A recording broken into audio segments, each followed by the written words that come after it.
কিছু জিনিস হয় না যে জোর করে রিলিজ করা, জোর করে বলপূর্বক যে আমি এটা করবই, গা জোয়ারি হয় না, সেই গা জোয়ারি হচ্ছে এই সমস্ত জিনিসপত্র।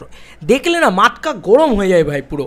আয় ভাই দুর্গাপুজোয় আয় আয়, সেই বলে না ওই কাঞ্চনের একটা কমেডি ছিল, আমি তো পঞ্চানন তলার ঘন্টা যে পাচ্ছে বাজিয়ে দিয়ে যাচ্ছে, দুর্গাপুজোই বলবে এবার। আমার টাইমটা তো হচ্ছে রিলিজের টাইম, যত বাংলা ছবি আছে একেবারে ধুনে আয় একদম, এসে তারপরে মারামারি কর, তারপরে শো পাবে না, তারপরে হল পাবে না, তারপরে এক কথা ভাই আছেই তো 120টা হল, 120 থেকে 130টা হল রয়েছে, এর মধ্যে 9টা 10টা ছবি নিয়ে আসবে ভাই। কি ইয়ার কি হচ্ছে নাকি? একটা টাইমে আমিও সাপোর্ট করতাম যে ঠিক আছে ভাই ম্যাক্সিমাম 2টো, ম্যাক্সিমাম 3টে 4টে অবধি মানা যায়। আরে যে একটা অ্যাক্টারের 10টা ছবি আসছে, ইয়ার কি হচ্ছে নাকি?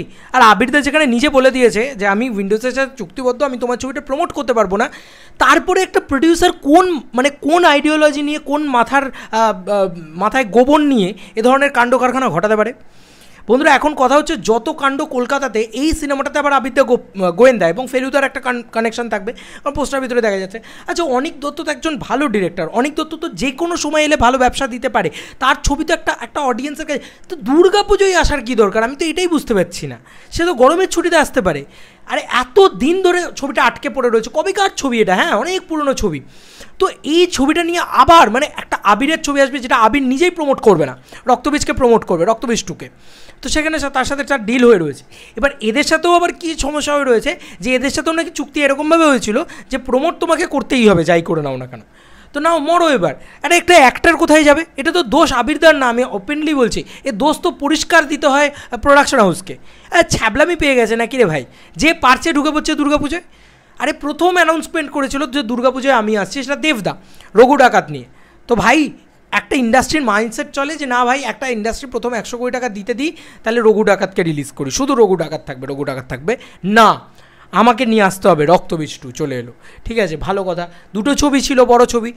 এরপরে যুক্ত হলো দেবী চৌধুরানী। তাও দেবী চৌধুরানীর কারণটা আমি নয় বুঝতে পারছি যে তারা অন্য কোনো ডেটে পায়নি, তারা 15ই আগস্ট ডেটটাকে ফিক্স করেছিল, কারণ সেখানে আবার ধূমকেতু চলে এসছে, সব হচপচ হয়ে গেছে। তো তারা আর কোনো ডেটে পায়নি, তাই জন্য তারা করছে। এবং স্পেশালি দেবী চৌধুরানীর টিমের থেকে আমার কেন ভালো লাগছে, কারণ শ্রাবন্তী দি হোক বা বাকি সবাই রঘু ডাকাতকে খুব সাপোর্ট করছে, রক্তবীজকে সাপোর্ট করছে, তারা কেউ অ্যাটাক মুডে নেই। তো এই কারণে আমার ভালো লাগছে, বাদ দিলাম। এছাড়াও রয়েছে বানসারা ছবিটা, মানে অলরেডি রঘু ডাকাত, রক্তবীজ 2 ইটসেলফ 2টো বড় বড় ছবি, ঠিক আছে, তার সঙ্গে বানসারা ছবিটা রয়েছে বনির ছবি, যেটা একদম গ্যারেন্টি ট্র্যাশ খাওয়ার চান্স আছে, ঠিক আছে। এত বড় বড় ছবি রয়েছে, সেখানে তো ট্র্যাশ খাওয়ার চান্স প্রবল হয়ে যাচ্ছে একদম। অলরেডি 4টে ছবি ছিল, তাও বড় বড় ছবি ছিল, তার মধ্যে একটা ছবি আসছে না, ঠিক আছে, সম্ভবত একটা ছবি আসছে না, সোহম শ্রাবন্তীর যে ছবিটা, শ্রাবন্তী নিজের ছবি সরিয়ে দিচ্ছে, সোহমদা নিজের ছবিটাকে সরিয়ে দিচ্ছে। কেন? কারণ সোহমদার প্রিভিয়াস ইয়ারের দুর্গাপুজোর বক্স অফিসটা ভালো ছিল না, কেন সে আসতে যাবে ভাই? আর কে বাকি আছে ভাই? যত বাংলা স্টারেরা আছে সবাইকে দুর্গাপুজোয় এসে ঝাপাঝাপি করবে কেন? শাস্ত্রী ছবিটা তো আগের বছর সেভাবে আহামরি ফল করতে পারেনি কেন? সেটার কারণই তো শুধুমাত্র এই ক্ল্যাশ, এই মারামারি। তাহলে আমি তো বুঝতে পারছি না যে এইটা মাথায় থাকে কেন। শাস্ত্রী ছবিটা শুনেছিলাম ভালোও হয়েছে।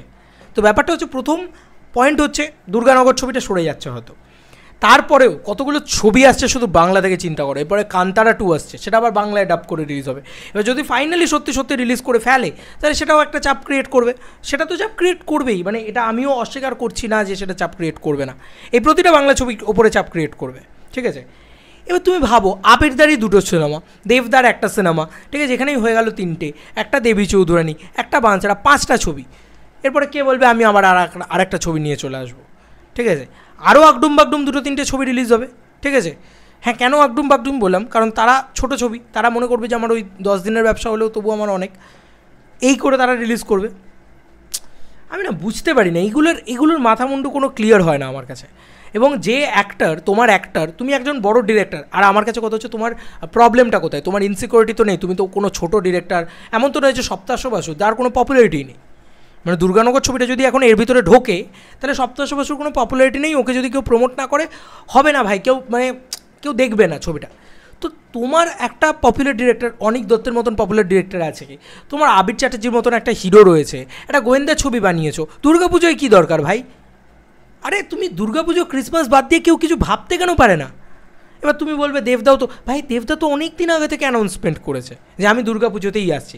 আর তোমরা তো সবাই জানো যে দেবদা he is the superstar, he is the one and only box office king, যে পুজো ক্রিসমাসে আসেই আসে, তো আমার একটু অন্য ডেটে আমি নিয়ে যেতে, এই যে এখন টাইমটা সেরকম কোনো বড় ছবি রিলিজই করছে না, কোনো কিকব্যাক ছবিই নেই, কোনো বাওয়াল নেই, ঠিক আছে।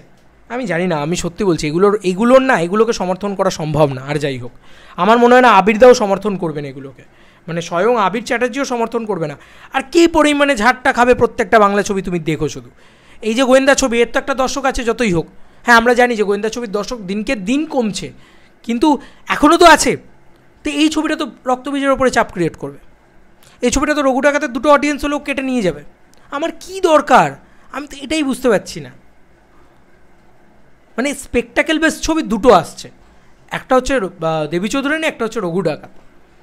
মানে জাস্ট নক্করজনক দুর্গাপুজো হতে চলেছে এইবার, মানে রিলিজটা আর কি। অ্যাকচুয়ালিতে যে যেমনভাবে পারে দুর্গাপুজোয় ব্যবসা করুক, যে যেমনভাবে পারে রিলিজ করে দিক, বাংলা ইন্ডাস্ট্রি যাক ভাড়মে, বাংলা ইন্ডাস্ট্রির নেটওয়ার্ক না বাড়ুক, বাংলা ইন্ডাস্ট্রির অফিসিয়ালি আগের বছর যা কালেকশন এসছে তার থেকে এবছরের কালেকশন না বাড়ুক, তাতে কিছু যায় আসে না।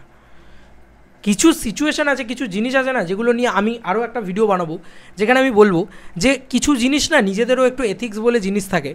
এই এসভিএফ তারা যেটা করলো, এত বড় একটা ব্লকবাস্টার দেওয়ার পরে দুম করে সেটা ওটিটিতে নিয়ে চলে এলো। বলছি সেটা নিয়ে একটা শর্টস বানাবো না হয়। তো এই ছিল এখনকার মতো ভিডিও। তোমাদেরকে আর কি মতামত এন্টায়ার ভিডিওটাকে নিয়ে জানিও কমেন্ট সেকশনে। আমি সাপোর্ট করছি না, না না, আমি একদম সাপোর্ট করছি না। রক্তবীজ ছিল, রঘু ডাকাত ছিল, ভালো ছিল।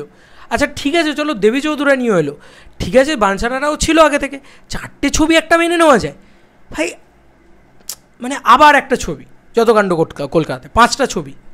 আমি বলছি তো ওভার দি টাইমস তুমি দেখবে আস্তে আস্তে এই 5টা ছবি 7টা ছবিতে গিয়ে পরিণত হবে।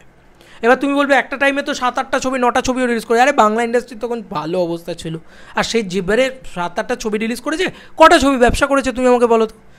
যে ব্যবসাটা জুলফিকারের করার কথা ছিল অতগুলো স্টারকাস্ট নিয়ে, সেই ব্যবসাটাও তো জুলফিকার করতে পারেনি। 7 কোটি না 8 কোটিতে গিয়ে আটকে গেছিলো একটা ছবি। ভাবতে পারো অত বড় একটা স্টারকাস্ট নিয়ে। কিছু বলার নেই আর। Bye bye.